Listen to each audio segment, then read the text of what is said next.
Introduction.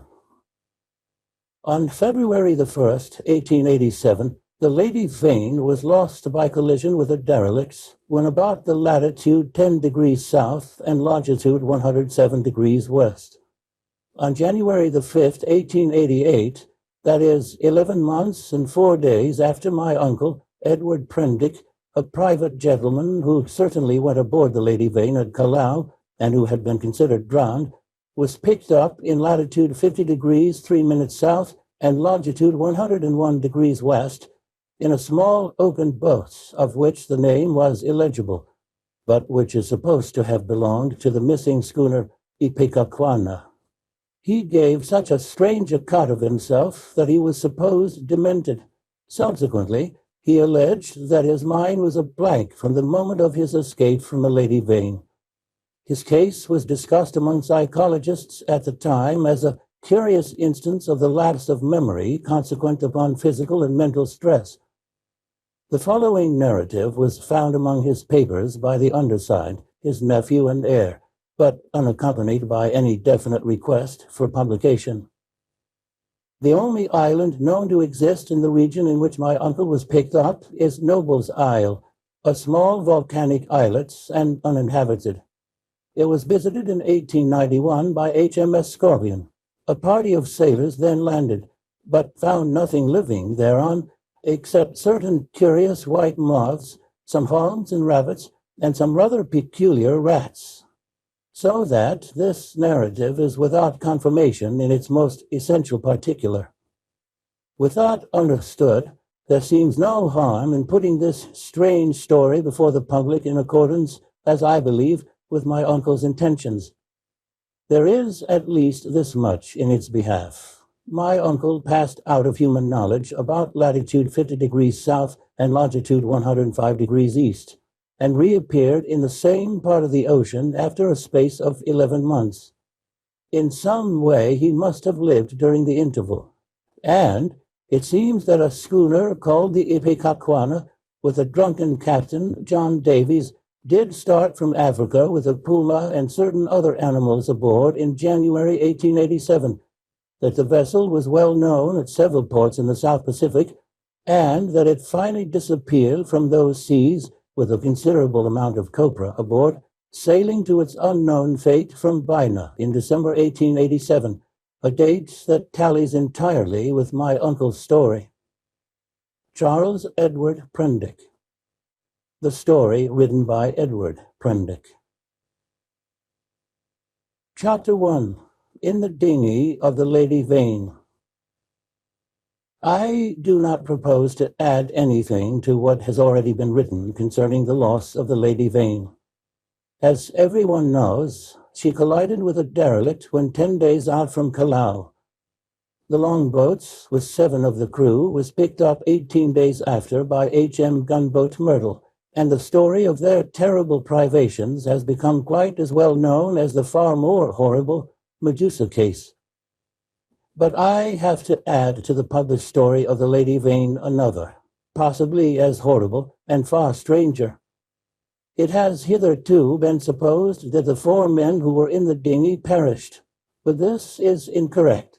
I have the best of evidence for this assertion. I was one of the 4 men.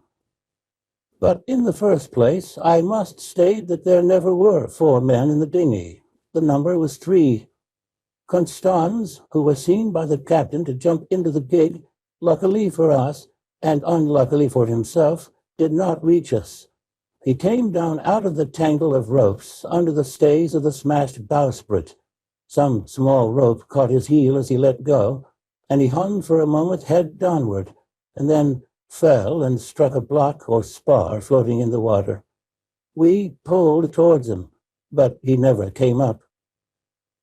I say luckily for us he did not reach us, and I might also say luckily for himself, for we had only a small beaker of water and some soddened shit's biscuits with us. So sudden had been the alarm, so unprepared the ship for any disaster. We thought the people on the launch would be better provisioned, though it seems they were not, and we tried to hail them. They could not have heard us, and the next morning When the drizzle cleared, which was not until past midday, we could see nothing of them. We could not stand up to look about us because of the pitching of the boat. The two other men who had escaped so far with me were a man named Helmar, a passenger like myself, and a seaman whose name I don't know, a short, sturdy man with a stammer. We drifted famishing, and after our water had come to an end, tormented by an intolerable thirst, for 8 days altogether. After the second day, the sea subsided slowly to a glassy calm. It is quite impossible for the ordinary reader to imagine those 8 days. He has not, luckily for himself, anything in his memory to imagine with. After the first day, we said little to one another, and lay in our places in the boat and stared at the horizon, or watched, with eyes that grew larger and more haggard every day, the misery and weakness gaining upon our companions. The sun became pitiless. The water ended on the fourth day, and we were already thinking strange things and saying them with our eyes. But it was, I think, the sixth before Helmar gave voice to the thing we had all been thinking. I remember our voices were dry and thin, so that we bent towards one another and spared our words. I stood out against it with all my might, was rather for scuttling the boats and perishing together among the sharks that followed us. But when Helmar said that if his proposal was accepted, we should have drink, the sailor came round to him. I would not draw lots, however, and in the night the sailor whispered to Helmar again and again, and I sat in the bows with my clasp knife in my hand, though I doubt if I had the stuff in me to fight. And in the morning I agreed to Helmar's proposal, and we handed halfpence to find the odd man. The lot fell upon the sailor, but he was the strongest of us and would not abide by it, and attacked Helmar with his hands. They grappled together and almost stood up. I crawled along the boat to them, intending to help Helmar by grasping the sailor's leg. But the sailor stumbled with the swaying of the boat, and the two fell upon the gunwale and rolled overboard together. They sank like stones. I remember laughing at that, and wondering why I laughed. The laugh caught me suddenly, like a thing from without. I lay across one of the forts for I know not how long, thinking that if I had the strength, I would drink sea-water and madden myself to die quickly. And even as I lay there, I saw, with no more interest than if it had been a picture, a sail come up towards me over the skyline. My mind must have been wandering, and yet I remember all that happened quite distinctly. I remember how my head swayed with the seas, and the horizon with the sail above it danced up and down. But I also remember as distinctly that I had a persuasion that I was dead, and that I thought what a jest it was that they should come too late by such a little to catch me in my body. For an endless period, as it seemed to me, I lay with my head on a thwart watching the schooner. She was a little ship, schooner rigged fore and aft, come up out of the sea. She kept tacking to and fro in a widening compass, for she was sailing dead into the wind. It never entered my head to attempt to attract attention, and I do not remember anything distinctly after the sight of her side until I found myself in a little cabin aft. There's a dim half-memory of being lifted up to the gangway and of a big round countenance covered with freckles and surrounded with red hair staring at me over the bulwarks. I also had a discontented impression of a dark face with extraordinary eyes close to mine. But that I thought was a nightmare until I met it again. I fancy I recollect some stuff being poured in between my teeth, and that is all. Chapter 2. The Man Who Was Going Nowhere. The cabin in which I found myself was small and rather untidy. A youngish man with flaxen hair, a bristly straw-colored moustache, and a dropping nether lip was sitting and holding my wrist. For a minute we stared at each other without speaking. He had watery gray eyes, oddly void of expression. Then, just overhead, came a sound like an iron bedstead being knocked about, and the low, angry growling of some large animal. At the same time, the man spoke. He repeated his question. "How do you feel now?" "I think," I said, "I felt all right." I could not recollect how I had got there. He must have seen the question in my face, for my voice was inaccessible to me. "You were picked up in a boat, starving. The name on the boat was the Lady Vane, and there were spots of blood on the gunwale. At the same time, my eye caught my hand, so thin that it looked like a dirty skin purse full of loose bones, and all the business of the boat came back to me." "Have some of this," said he, and gave me a dose of some scarlet stuff, iced. It tasted like blood, and made me feel stronger. "You were in luck," said he, "to get picked up by a ship with a medical man aboard." He spoke with a slobbering articulation, with the ghost of a lisp. What ship is this?" I said slowly, hoarse from my long silence. "It's a little trader from Africa and Callao. I never asked where she came from in the beginning. Out of the land of born fools, I guess. I'm a passenger myself, from Africa. The silly ass who owns her, he's captain too, named Davies. He's lost his certificate or something. You know the kind of man. Calls the thing the Ipecacuana of all silly infernal names. Though when there's much of a sea without any wind, she certainly acts accordingly." Then the noise overhead began again, a snarling growl and the voice of a human being together, telling some heaven-forsaken idiot to desist. "You were nearly dead," said my interlocutor. "It is a very near thing indeed. But I've put some stuff into you now. Notice your arms sore? Injections. You've been insensible for nearly 30 hours. I thought slowly. I was distracted now by the yelping of a number of dogs. "Am I eligible for solid food?" I asked. "Thanks to me," he said. "Even now the mutton is boiling." "Yes," I said with assurance, "I could eat some mutton.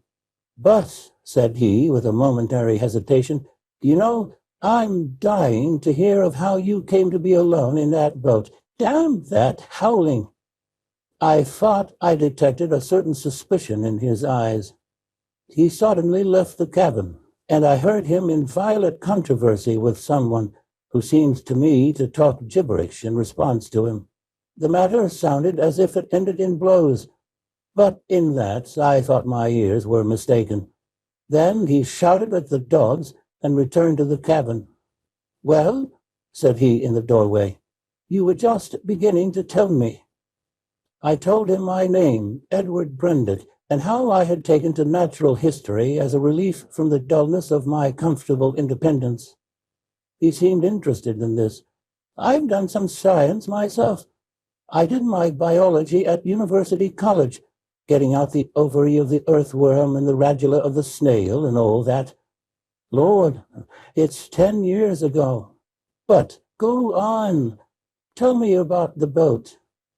He was evidently satisfied with the frankness of my story, which I told in concise sentences enough, for I felt horribly weak. And when it was finished, he reverted at once to the topic of natural history and his own biological studies. He began to question me closely about Tottenham Court Road and Gower Street. "Is Capozzi still flourishing? What a shop that was!"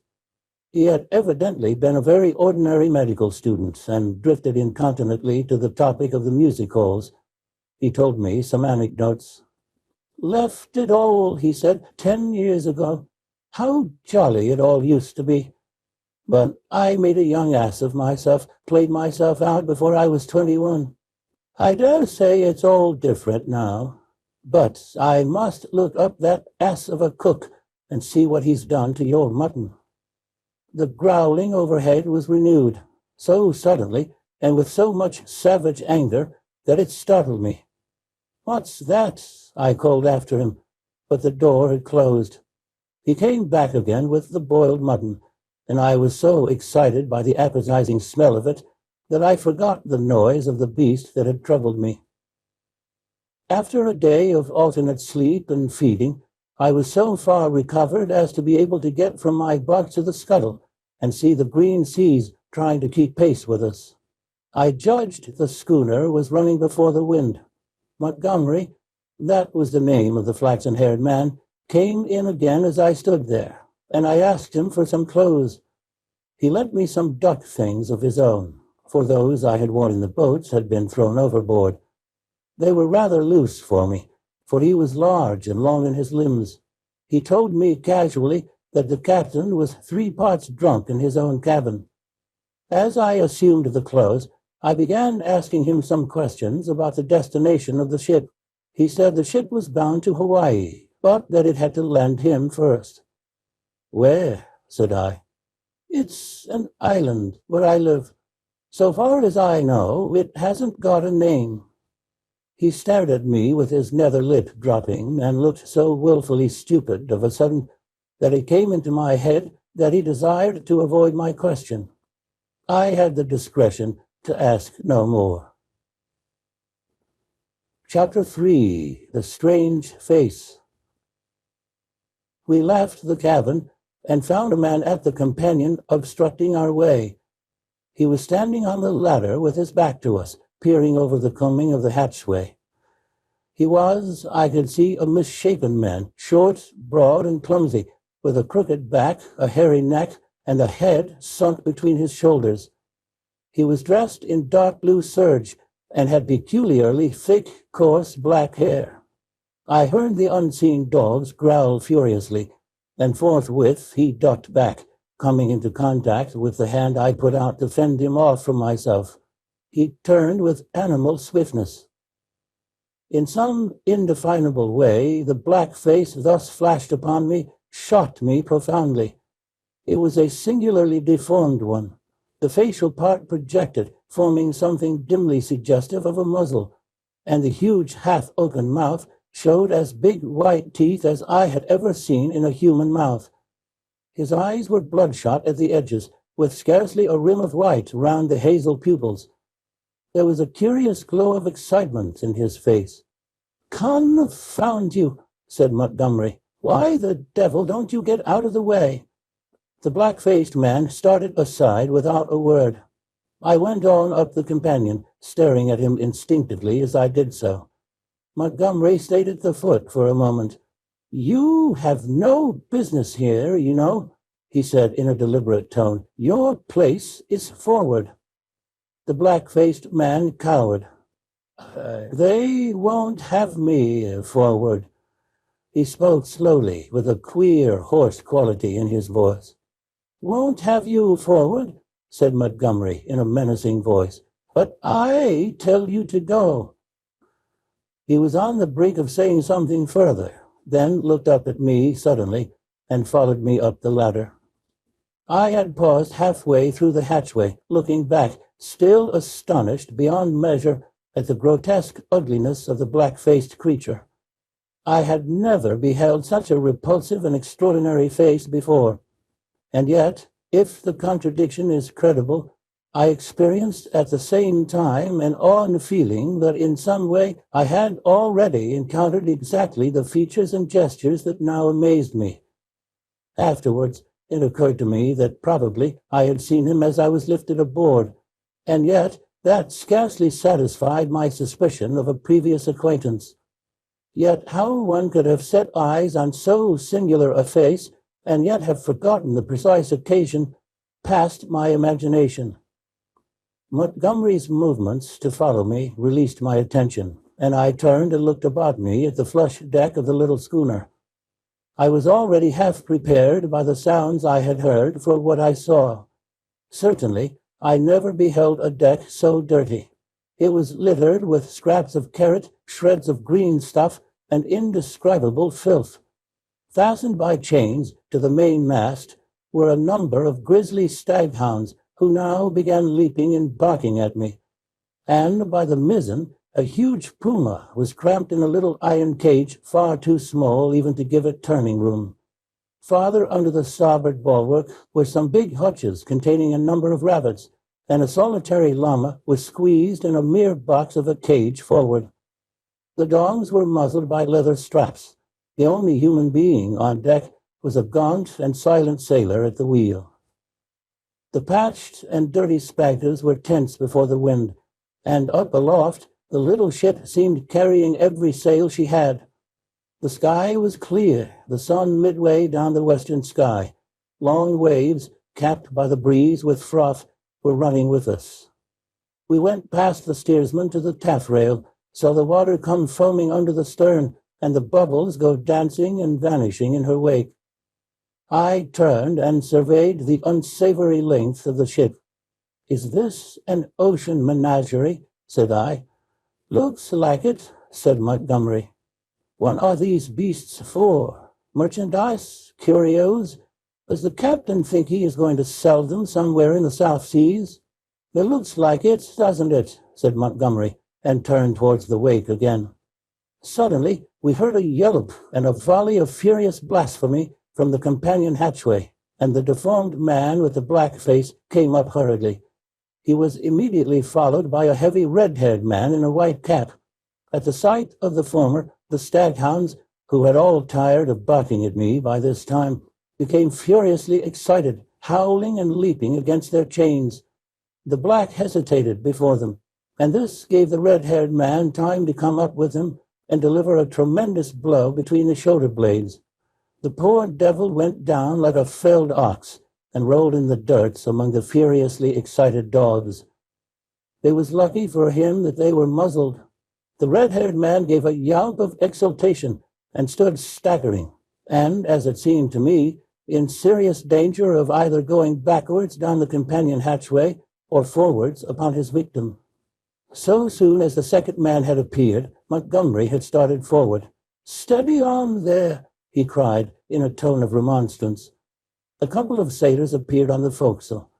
The black-faced man, howling in a singular voice, rolled about under the feet of the dog. No one attempted to help him. The brutes did their best to worry him, butting their muzzles at him. There was a quick dance of their little gray-figured bodies over the clumsy, prostrate figure. The sailors forward shouted as though it was admirable sport. Montgomery gave an angry exclamation and went striding down the deck, and I followed him. The black-faced man scrambled up and staggered forward, going and leaning over the bulwark by the main shrouds, where he remained, panting and glaring over his shoulder at the dogs. The red-haired man laughed a satisfied laugh.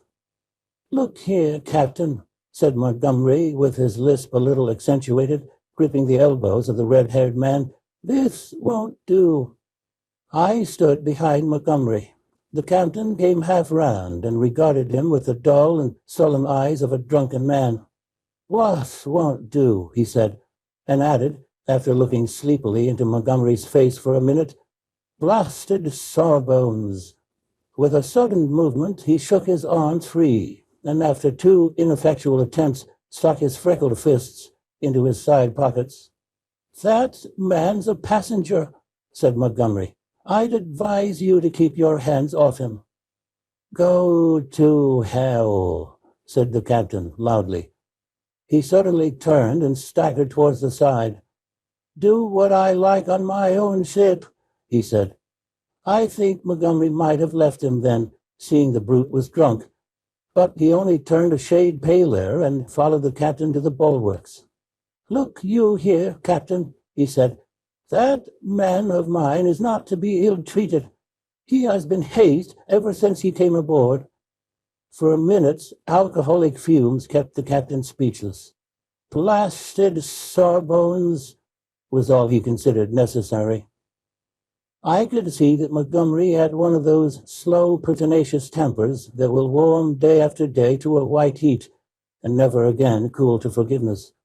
And I saw, too, that this quarrel had been some time growing.